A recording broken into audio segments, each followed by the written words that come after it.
Hi guys, welcome back to my channel where the Gnome says. This is Sharon Oyella, and today I have an extra fun video. I'm going to show you how I crafted with these walnuts, and I'm going to give you options. So depending on what supplies you have on hand, you're going to be able to craft whatever you want to make, like a little teddy bear here. There's no clay in this guy. I've made him with foil, masking tape, and paper towel, and he's got yarn for fur. So this is in the video as well, and these little gnomes here are made the same way. Foil, masking tape, paper towel, and then paint, a little bit of twine, couple of beads here in the upper region of this little gnome. I put a couple of beads underneath the paper towel there. Yeah, so I'm going to be giving you options. The little mushroom house is made with clay, but you can use the same technique made with the gnomes to make a little house as well. But for this video, I just thought it would be fun to use some Sculpey clay. I normally don't use that, so I'm not an expert in the clay itself, but I'll show you how I got that stuff done. I'm also going to give you options on hinging, so we can use a metal hinge. These are 1/2 inch hinges, and either a glue or a wire to attach this, or we can use a fabric hinge, which I've been doing for years and they work great.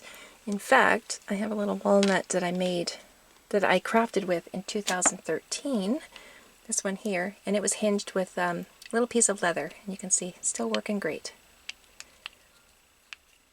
This walnut here is not included in the video until the very end because I had found some glue in my craft stash towards the end of filming all of these guys here, and I didn't know if it was going to work, so I didn't film it, but I did use a glue, so I'm going to show you at the end of the video what glue I used. I'm going to give you a couple of tips, and I'm also going to show you what I made for the inside of this one.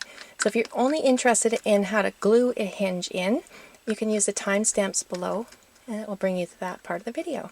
For the closures on top of these three here, I did use a Dremel to drill a little hole, and then a paper fastener I stuck inside. So the paper fastener is those things with the little prongs that you can open up. So that's what these are here. But if you don't have a Dremel or any closures on hand, you can still close up your walnut just using simple twine or a ribbon. So I just used tacky glue on this one side here, leave the other side free, and then you can just close it up. I'm also going to include in the video how to make a simple stand for your walnut so you can display it, and how to crack open your walnut without getting any cracks along the sides. Alright my friends, before we get started, let's talk about the size of walnuts that I'm using, because these guys are huge and I have no idea where they originally came from. I found these in a thrift store. So if anybody out there watching, so this is a regular walnut and this is a big guy. If anyone out there watching knows where these huge ones come from, leave it in the comments and I will actually put that information in the timestamps so other people can maybe find some as well. A couple of things to go over. First of all, how we're going to crack the walnut.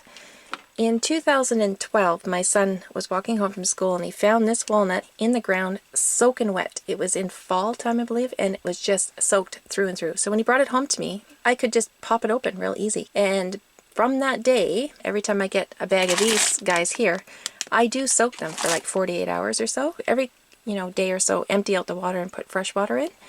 And then you'll have walnuts that you can easily pop open.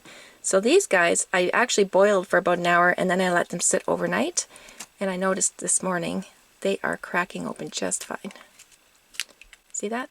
They just pop right open with no cracks on the side. And then you can just clean them out. So yesterday I just wanted to see if I could speed up the process of soaking them, so that's why I boiled them for about an hour. And that did seem to help. And when you do attempt to crack them open, just put your knife in the bottom part of the walnut, because there's a little bit of flesh there and it's easy to get your knife into. So you just poke your knife in there and then you just wiggle. And do it gently. And if it doesn't budge, soak them for another day or boil them. And the other tip I would pass along is if you're doing a bunch of walnuts at one time, make sure that you're using some rubber bands to keep the pairs together, because they are like fingerprints. No two are alike. So you want to keep those pairs together. Alright guys, before we jump into the characters or the mushroom house or anything else, I'm going to show you real quick how I made these little mushroom beads. And so just a little blob of polymer clay or Sculpey clay, and sticking a little tool underneath the top there and pulling my thumb over the tool to create the mushroom cap, and that worked well. And now I'm creating the hole for the string, pushing it through, and now just smoothing out the mushroom, and then bake it to the instructions, and now giving it the paint, And I finished it off with a water-based paraffin to give it a shine. Then I could put my string through and attach it to my closure.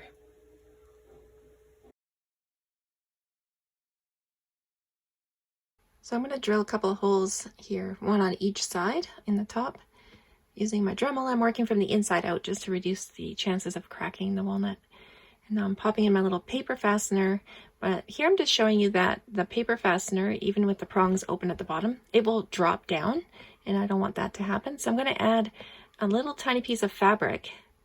I just cut a little circle, and I'm going to use tacky glue. So the fabric will hold to the walnut all around that little paper fastener. In doing so, it will hold it or keep it from dropping down once that's dry. So you just want to make sure you're working all the edges around the fabric so it stays put. And now I'm going to be adding a string on the other side. So I've knotted the one end already and just cut the excess free. Add a little tacky glue.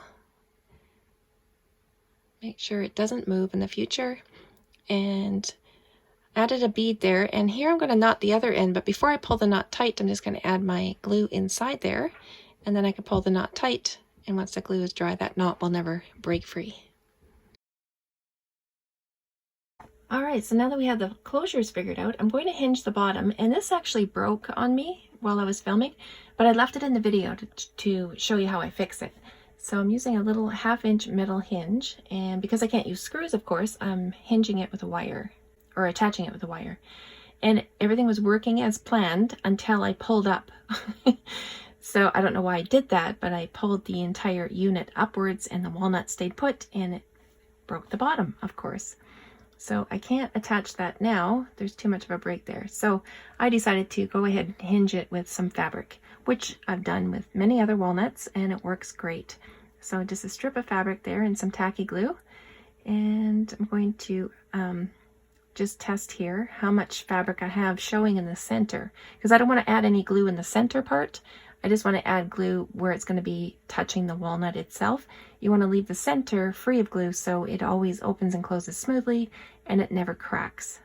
So here I'm going on the end of the fabric and going to attach that, and just make sure that you can open and close it nice and smoothly, and you got the right amount of opening as well. And because the bottom is so broken and it's visible, I'm going to add a piece of fabric here at the bottom as well on the outside. Fabric is actually almost the same color as the walnut, so that turned out really nice. So I'm just working in the edges. Alright, so we're going to do this metal hinge again on a different walnut, and this one actually works out as planned, but I'm going to attach it first with some hot glue, which makes my life a lot easier because that hinge is so tiny it's hard to keep in place while I'm testing out things. So I'm just making my holes there on the one side. But when I get the other side on, I just want to make sure that I have the right amount of space at the bottom. So yeah, I'm just testing it out. So that's why I use hot glue first. And right there, where I rubbed my thumb, there was a little spot where I'm going to scrape away with my X-Acto knife because it was catching on the other half of the walnut and it wouldn't open up as far as I wanted it to go. So I scraped that away. Now I'm attaching it again with hot glue and testing the opening. So it opens perfectly. I'm happy with that. So now I can go ahead and add the holes on the other side. And now I'm going to use my wire again. This is 20 gauge, like I said, and pushing it through.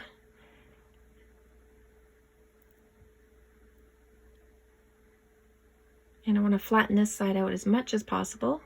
And I'm working carefully because I don't want to crack anything. I'm going to get rid of the excess wire there, and then the wire that remains inside I'm going to twist. And again, twisting very slowly.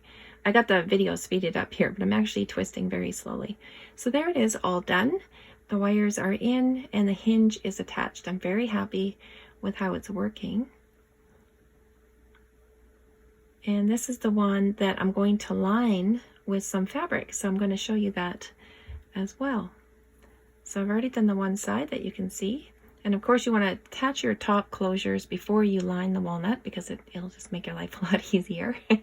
So I've already done that, as you can see, and now I'm going to use some foil And this is going to be my mold. I'm just breaking it down to the right size, popping it inside the 1/2 and pushing it in with my fingers all the way around, molding it to the shape of the walnut. Cutting off the excess, and I'm going to pull it out there, and I'm just going to roll down these sides. And then there's always a bit of bulk in the back, so you want to make a slit and then cut off the excess. Put it back in. Make sure that you have it right where you want it. Like on the top part there, I did add some extra foil around the edges just to give me a little bit of extra foil on the top. Alright, so my piece of fabric, I wanted it large enough so that it drapes over the sides of the mold, because once I sew it together, I want to be able to sew from the inside to the outside and have fabric catching on the outside. And you'll see what I mean here once I get to the sewing part. I'm just making some slits in the sides to make it easier to fold on the inside of the mold. So I did add a touch of hot glue there, you saw, to hold the bottom down. And so, see, I taped over the one side, and now I'm going to fold the one side of the slit to make it nice and neat, and then I can go ahead and tape that. So you want to go ahead and tape all the way around, make sure everything is nice and neat and those slits are folded so you have a nice edge, and then you can go ahead and sew around, doing short little stitches all the way around, making sure to stitch over the slits themselves so you don't have anything that will catch once you're all done. You don't want to have anything opening up, so you want to make sure that you're stitching over those slits that you make. And this looks awesome, so I'm going to just use my pliers here. I'm just flattening out the edge because once I glue it in, I want to have a nice flat edge to work with. So I'm just going around flattening it out. Now I can go ahead and knot off my thread and cut free. And I'm going to take off most of the masking tape and a little bit of the bulk around the outside. I'm going to go ahead and glue it in, and the tacky glue goes very close to the top edge, just on the inside. Then you can pop that piece in there, work the edges in with your fingernail to make sure it all catches the glue. And look at that. How beautiful is that? Alright, so now I'm making the mushroom that will fit inside my larger walnut there. So I'm just testing out the length right now. And I'm going to open up and then refold it, but make sure the inside is hollow. So I'm just using my fingers to hollow out the inside, testing out how much room I have, and lots of room there. So now I'm making the mushroom cap.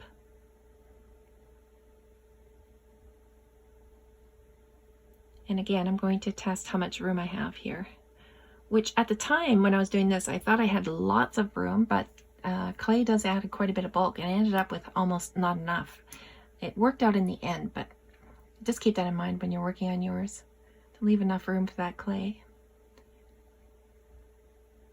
So I rolled it out there nice and thin and shaping it around my form, and I'm going to cut away the excess.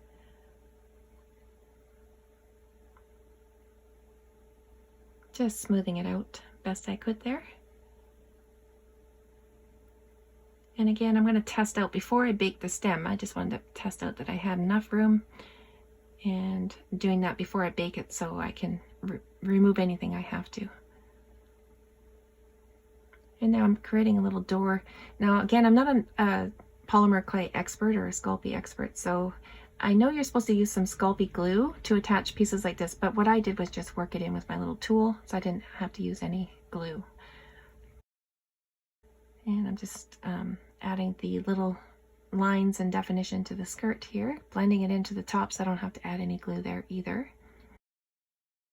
And once I had all that figured out, then I could go ahead and bake everything.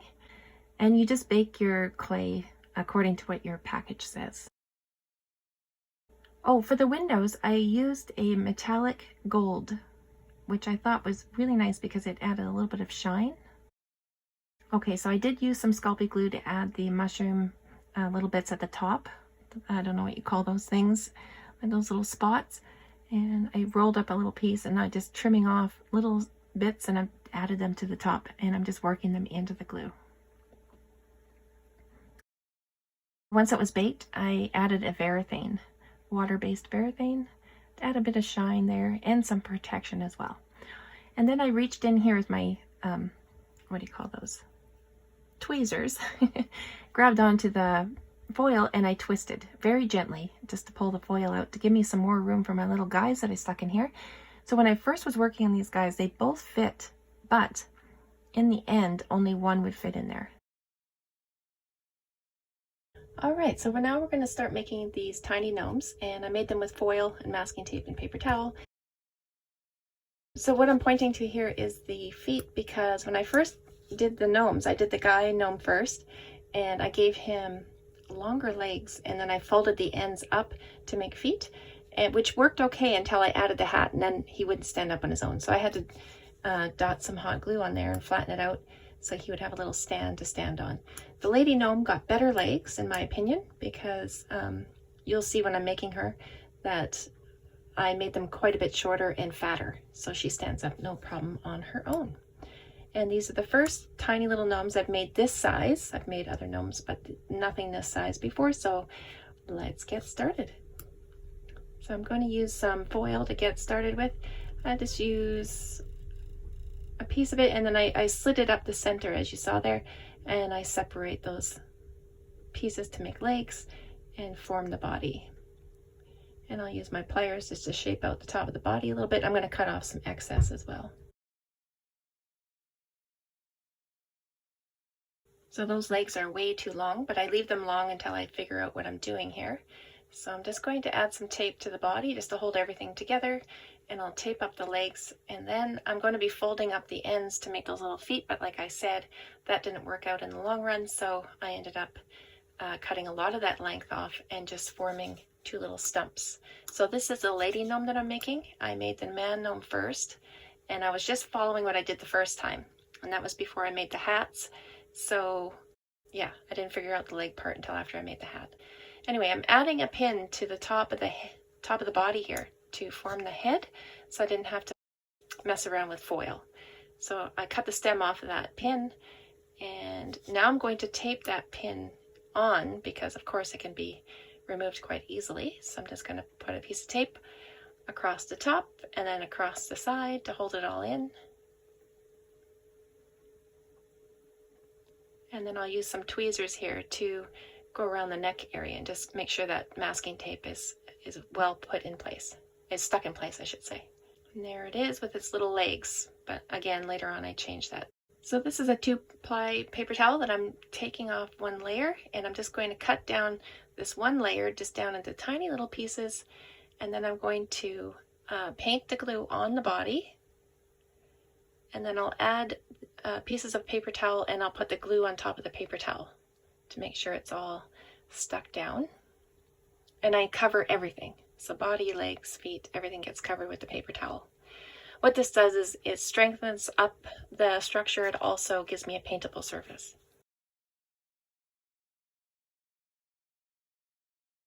And I'm just drawing the body so I can change the position of my tweezers, and then I can do the head. So now I'm painting him.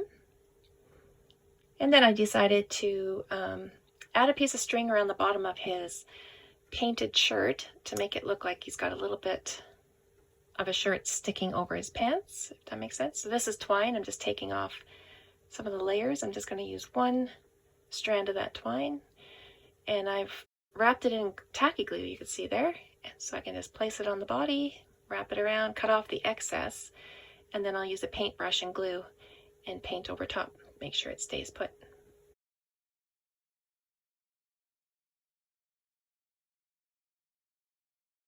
And then I'll go ahead and I'll paint it the same color as the shirt. And I could have done that while I was doing the shirt, but I didn't know I was going to be adding the twine until after I was already done painting. So here we go. I'm going to cut off these legs because I realized they don't work that well. And I'm going to open up the bottom of the legs into open foil there, making 2 circles. And then I'm going to take some paper towel mixed with glue, and I'm just going to paint it into those open circles to make sure those circles stay open, and then also to give a little bit of, there we go, see how good she's standing there? And here I am putting in the paper towel, painting it in with the glue.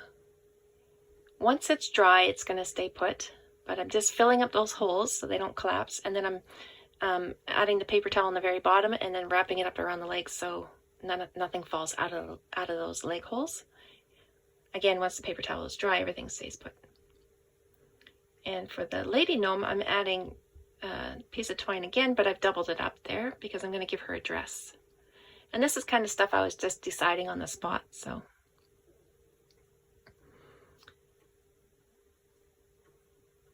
Yeah, so I have to add some more paper towel that will go over the twine.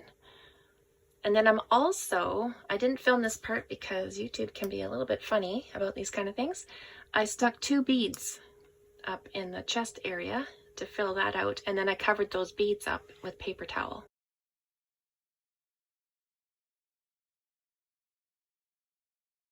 And now we're back to the man gnome. I'm just adding in some arms here. So I'm just making a hole, and I'm putting in some very light gauge wire. I don't know the exact gauge. It's very, very light though. And I'm going to double it up. So I'm going to stick it through that hole, and I'll cut off the big long end, and then I'll stick another piece in that hole. And again, this is stuff I was deciding on the spot. I didn't know if it was going to quite work out, but it ended up working in the end. So I'm adding a piece of twine over the shoulders in the back, and then they'll be wrapped around those wires in the front to create sleeves. And that worked really well. So I'm wrapping around, creating an arm and a sleeve at the same time. And I will add some tacky glue on the ends of these wires here, and then I'll just put a binder clip with binder clips until everything is dry, because I didn't know how I was going to do the hands.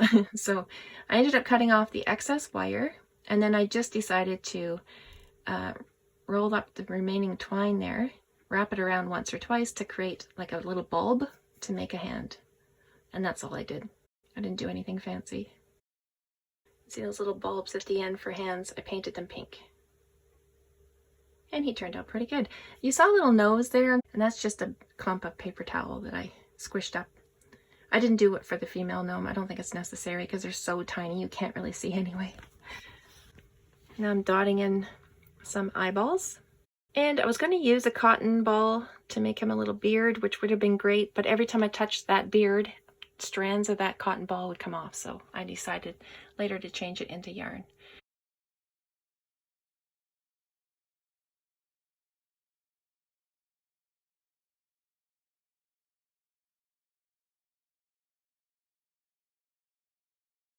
Popping in with an edit just to give you an option for the arms, because you actually don't have to use wire like I've done here.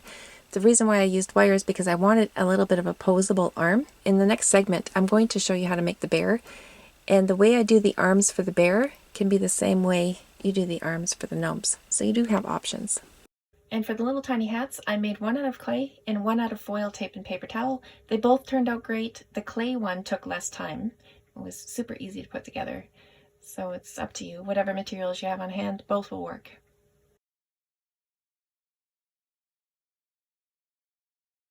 Alright my friends, now that we have the gnomes out of the way, I'm going to show you how I made this little bear. Now he wasn't part of the original plan, so I'm just going to consider this a bonus. So I didn't show on video how I formed his body and legs, because that's pretty much how I did the gnomes in the previous clip. So same sort of technique. And he turned out really well, and I think it's a nice option to have if you don't have clay to work with. You want to craft something cool, then you can just grab some foil, masking tape, and paper towel. You can literally make anything with it. So here's his body that I've already formed. So that's all one piece. I'm going to add to the head after, but right now I'm making the arms. Now these are going to be made separately and added separately after we do a couple of steps, because it'll just make life a lot easier.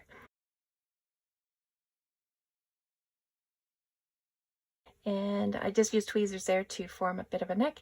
Now here's his nose. I couldn't fiddle around with him because he was so small, so I just formed it off his face with a little piece of foil, and then the top of the head just slides over. So a little bit easier to work that way.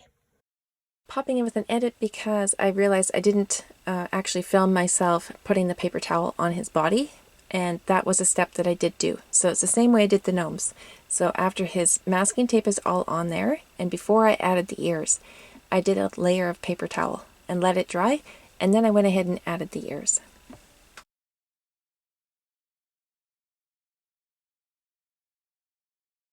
And now I'm just mixing up some paper towel and glue and a little bit of water, and I'm going to form the ears this way. I just thought that would be a little bit easier than messing around with some foil and tape and all that. So we'll just form it right out of glue and paper towel. So when you're doing this kind of tiny work with this kind of material, just make sure that your tool is always wet. So dip it in water or glue. Same as your fingers. Make sure your fingers stay wet. Dip it in water or glue. Otherwise, those little ears are going to stick to you or stick to your tool, and it gets kind of frustrating.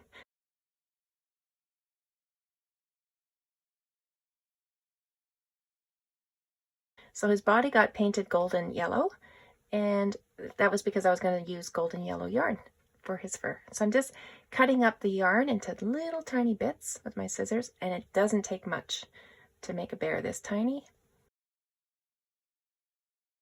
So to attach this kind of yarn, it's called flocking. Actually, you can buy flocking already made, or you can cut it up out of yarn. I'm going to use tacky glue. So I put tacky glue on there, spread it in an even layer, and then I put on the yarn and I just press it with my fingers, make sure it's all stuck in there. And I'm going to leave it sit for half an hour. And now I'm going to do the belly as well. And this is just going to make my life easier. So I'll do the belly and the top of the legs first before I add those arms. So once you leave it sit for about a half an hour, then you take a dry brush and you brush off the yarn. So the top layer comes off, and what's left underneath is your new coat of fur. Alright, so now I'm just flattening out the top part of the arm so it would sit a little bit better on the bear. And then I'm going to use hot glue to attach it. And my other arm, actually, I broke off the foil, so I only had a little tiny piece to glue on. It still worked out though. So I'm going to hot glue that one in place. And then I'm going to add a bit of masking tape over any exposed foil. And then I will put my paper towel. So glue, spread that out, and then I'll just layer a little bit of paper towel over top that. So when you're adding pieces like I've done here with the arms, you want to make sure that the paper towel is overlapping the existing piece. So once the paper towel is dry, everything becomes one solid piece. Then I can go ahead and paint it and then add my yarn flocking over top that. Oh, I was just hollowing out the ears there because they kind of disappeared. So I used the back end of a paintbrush. Dotting in his eyes with black paint. Now I'm adding a bit of yarn around the face just to fill it in. I'm going to do around the feet as well. Anywhere else I think it should be a little bit fluffed up, I'll add some more yarn. There were some bare spots there, so just filling those in. I ended up naming him Walter, and Walter turned out absolutely adorable. I'm really in love with him. So I wanted to give him a little seat inside his walnut so he can sit up when it's on display. So a little foil form, and I'm just going to hot glue a little piece of fabric over top that. I didn't need to do anything fancy with this one because it's not anything but a seat. So it's just going to slide into the walnut there. I didn't even need to glue it in because it's a tight fit. And Walter just sits on top. Alright, so the last thing we're going to make is some simple stands for the walnuts, and you can make them any shape. I did two here, one for laying down walnut and one for one that stands straight up. So the one I'm going to show you how to make is the one that I'm looking at right now, and that's standing straight up. So I'm going to use my walnut to help form the inside of the foil, so it's like a custom fit. Once I have the form figured out, then I cover it all up with masking tape.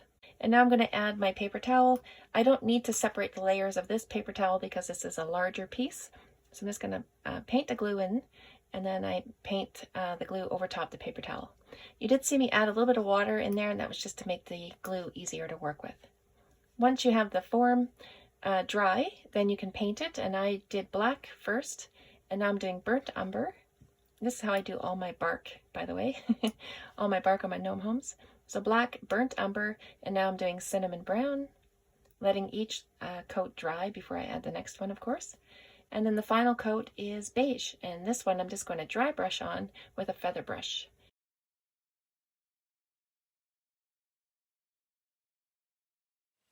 So that's a nice simple way of creating a little stand. And this one here is made the exact same way I did that one. And back here I created a little lip because if I didn't do that, when I have this open and Walter sits in here, the walnut kind of flips over. But if I display it in the stand, the back of the walnut hits this part here. Alright guys, so the last thing I wanted to show you before I end this video is the glue that I used to attach this hinge here. And like I said at the beginning, it works wonderful. And it's the E6000. Now this is old glue that I had, and I forgot I even had it. And it had been opened, I think it's over a year old. And it was a little bit hard. So I didn't even know if it was going to work at all, but it did. And it does say in the instructions that you have to let it cure for at least 24 hours. Total cure time is up to 72 hours. So it's been a little bit better than 24 hours, and I can already see that that hinge is going to work beautifully. So I'm going to open this up so you can see what I made here. My little mushroom baby. I just threw this together really quick with Sculpey clay. I was making legs at first, and then I gave up and just did a little bunting bag, I think that's what you call it. And that little moon I covered up with glow-in-the-dark paint, so when I turn the lights off it actually shines. So I did sink this hinge on one side. So I sunk it so there's no gaps in my walnut when I close it. Okay? You don't have to do it that way. You can have a little bit of a gap. It's no big deal.